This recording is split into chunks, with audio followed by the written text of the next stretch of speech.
Yo les bros, j'espère que vous allez bien. Aujourd'hui, une nouvelle vidéo qui répondra à l'une des questions les plus posées quand on parle de One Piece. Enfin, chez moi, ça constitue une grande interrogation et apparemment pas que dans mon cas parce que j'ai vu souvent la communauté débattre sur ce sujet bien précis. Pendant combien de mois les Mugiwara ont-ils vogué sur la première moitié de Grand Line? Pourquoi le saut temporel de 20 ans est-il si important? En quelle année se déroulent les événements de One Piece? Ou bien encore, en quelle année va apparaître Vegapunk? Et bon, vous comprendrez ce délire en fin de vidéo. Bref, tout plein de questions liées à la chronologie de notre œuvre préférée. Ça peut paraître un peu con de s'interroger sur ce genre de sujet, mais je peux vous garantir que ça peut devenir très vite intéressant, et ce pour plusieurs raisons. Déjà, ça permet de mieux se situer dans la ligne chronologique de One Piece, vu qu'Oda reste assez réservé sur le sujet, donc pour mieux comprendre l'histoire, c'est toujours très cool. Ensuite, je trouve ça très important de savoir combien de temps a duré le premier voyage des Mugiwara sur Grand Line pour se rendre compte de leur évolution et de leur progrès au fil du temps. Et pour finir, ça permet de nous faire réaliser à quel point les dates et années sont très importantes quand elles sont évoqué justement dans les chapitres. Alors bien sûr, cette vidéo ne parlera pas de power-up ou de grosses théories de clash entre empereurs, mais je la conseillerais quand même à tout fan de One Piece, ne serait-ce que pour changer un petit peu sa perception de l'œuvre en général. Voyons ça ensemble. Vous le savez très bien, les databooks Vivecard de One Piece sont de véritables mines d'or en termes d'informations. Nous n'avons malheureusement aucune version française sortie à l'heure actuelle, mais certains de nos confrères anglais, notamment Arthur, les traduisent à partir du japonais. Du coup, ça les rend beaucoup plus accessibles pour nous par la même occasion. Et parmi ce flot d'informations, il se peut que quelques éléments passent entre les mailles du filet pour ressortir quelques mois plus tard. Et ça a été le cas avec le set de Vivrecard du mois de mars. Beaucoup de grosses pointures étaient à l'affiche, Garp, Sabo, Aokiji, enfin bref, du beau monde. Et parmi tous ces personnages, on y retrouve notre petit Thousand Sunny qui nous dévoile donc une information des plus intéressantes et qui est à l'origine de toute la vidéo finalement, sa date de création. C'est Natsu D69 sur Reddit qui a relevé ce tout petit détail sur la fiche d'identité du bateau, au premier abord insignifiant, mais qui nous donne en réalité un élément d'une importance cruciale. Oui, le Sunny a été construit un 25 mars. Alors s'il partage cette date d'anniversaire avec vous, félicitations, vous êtes bien chanceux. Moi je partage la mienne avec Viola, Suleiman et encore un inconnu random totalement clacos. Bref, je m'emporte. Revenons-en à nos moutons, enfin du coup notre petit lion. La date de création du Sunny remonte au 25 mars, ce qui permet de nous situer combien de temps a duré le premier voyage des Mugiwara, c'est-à-dire du chapitre 1 au chapitre 597. Mais surtout, cela peut nous faire prendre conscience que Luffy, par exemple, n'a pas du tout l'âge que l'on croit actuellement, c'est-à-dire 19 ans, mais il aurait fêté ses 20 ans il n'y a pas si longtemps, ou alors il les fêtera bientôt, coordonnant donc ainsi parfaitement avec le voyage temporel des Kozuki, expliquant donc une fois de plus un bon nombre de choses. Alors, laissez-moi vous expliquer un petit peu tout ça. Durant l'arc de Skypiea, nous avons eu l'occasion par 2 fois de nous situer sur une année précise. En effet, l'époque de One Piece ne se déroule pas dans les années 2000 comme nous, mais plutôt dans les années 1500. Nico Robin a déjà trouvé des écritures dans les ruines proches de Shandora avec une date, l'année 402 du calendrier marin, une période qui d'après elle remonterait à plus de 1100 ans. Donc 402 plus 1100 est égal 1502. Bravo à vous, vous êtes très doués. C'est un petit peu approximatif, mais on voit à peu près le délire des dates. Quelques chapitres plus loin, nous y découvrons une histoire qui remonte à une date bien plus précise, se déroulant il y a de ça 400 ans, le 21e jour du 5e mois de l'année 1122. Cette histoire est tout simplement celle de Norland sur Jaya. Pour l'instant, ça colle plutôt bien avec l'estimation de Robin et nous pouvons en déduire que l'arc de Skypiea se déroulait durant la 1522e année du calendrier marin. Simplement car 400 plus 1122, ça fait 1522. Vous êtes vraiment doués les bros, je suis fier de vous. Nous étions donc en 1522, 22 ans auparavant se déroulait l'exécution du grand roi des pirates, Goldie Roger.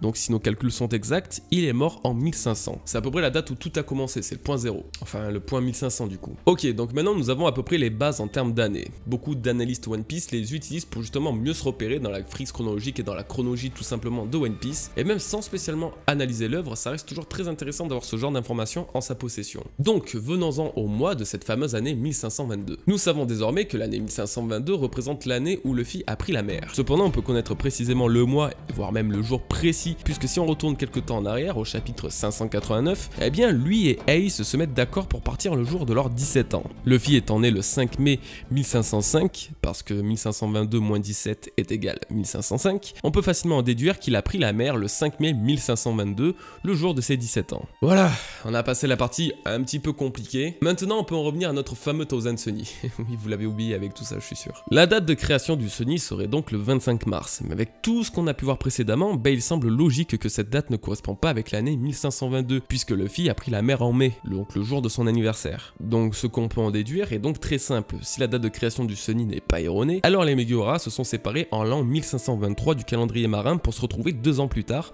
en 1525. Et cette fameuse date 1525 est intéressante puisque 20 ans auparavant, soit l'année de naissance de Luffy, nous y retrouvons une certaine Toki qui a volontairement envoyé Momonosuke, Kinemon, Kanjuro et Reizo à cette date précise. Bon, en gros je vous apprends rien, mais ça confirme bien le fait que le saut temporel était fait en sorte pour correspondre avec la venue de Luffy sur Wano Kuni et dans le Nouveau Monde. Ça prouve aussi que Toki a pu, peut-être, voir le futur et prédire certaines choses qui restent encore à nous être révélées dans la suite de l'arc. Mais l'autre truc cool, c'est que comme je disais en début de vidéo, grâce à ça nous pouvons donc imaginer combien de temps ils ont réellement passé ensemble à voguer sur la première moitié de Grand Line. Cependant, il est difficile, voire même quasiment impossible de donner des dates ou des mois précis. C'est-à-dire que le chapitre 1 qui se déroulait le 5 mai, soit le jour de l'anniversaire de Luffy, eh bien je pourrais pas vous dire que le chapitre 127 par exemple se déroulait un 13 juillet, parce que là tout simplement on n'a aucun moyen de le savoir, on n'a plus de repères chronologiques à partir de ce moment-là. Les seules choses qui peuvent à peu près nous aiguiller, ce sont les phases de la lune. Oui, on en arrive là. Enfin, c'est pas notre faute, mais plutôt celle de Oda qui, d'après le databook Kyoto, a volontairement ajouté la lune et ses nombreuses phases au début de l'histoire pour faire en sorte de mieux nous repérer dans le temps. En effet, vous n'êtes pas sans savoir que la lune effectue un cycle complet de 28 jours. Donc si on voit une pleine lune au chapitre 1522 et une demi-lune au chapitre 232, eh bien logiquement, il a dû s'écouler 2 semaines entre les 2 chapitres. Enfin, ça dépend quand même ce qui s'est passé entre ces chapitres, mais généralement, voilà. Bon voilà, c'est des petits détails, mais quand tu sais ça, généralement, tu regardes plus One Piece du tout du même œil. Après ça, Oda a totalement abandonné l'idée des cycles lunaires pour laisser apparaître la lune seulement dans sa version pleine. Donc si on en revient au Sunny et sa création le 25 mars, eh bien presque 11 mois se sont écoulés simplement entre le chapitre 1 et le chapitre 435, ce qui est donc énorme puisque leur séparation sur l'archipel se déroule au chapitre 513, soit de nombreuses semaines plus tard. En gros, ce sont les voyages entre les arcs qui se sont passés en off, donc ceux qu'on n'a pas vus, qui ont duré le plus longtemps. Nous avons donc vraiment vu qu'une toute petite partie de l'aventure des Meguiora, ce qui est encore plus flagrant ici. Mais ce qui est vraiment intéressant, c'est que l'histoire a eu une ellipse de 2 ans. Si cette ellipse a eu lieu en 1523, nous sommes alors en 1525 tout simplement, et non en 1524, comme on peut le voir absolument partout sur internet. Maintenant, la complexité de savoir à quelle période de l'année 1525 nous nous trouvons. D'après moi, nous sommes avant mai, car dans les databooks officiels, que ce soit le Blue Deep ou même les Vivecard, on dit de Luffy qu'il a 19 ans. Donc son anniversaire de l'année 1525 n'est pas encore passé. Et ça tombe bien, car je pense que nous nous y approchons. Il faut savoir que le 5 mai n'est pas une date que Oda a pris au hasard pour Luffy. Au contraire, elle célèbre le Kodomo no Hi, la fête des garçons au Japon. Une fête particulièrement importante qui se caractérise de multiples façons, notamment par la présence de Koinobori, des banderoles de carpe.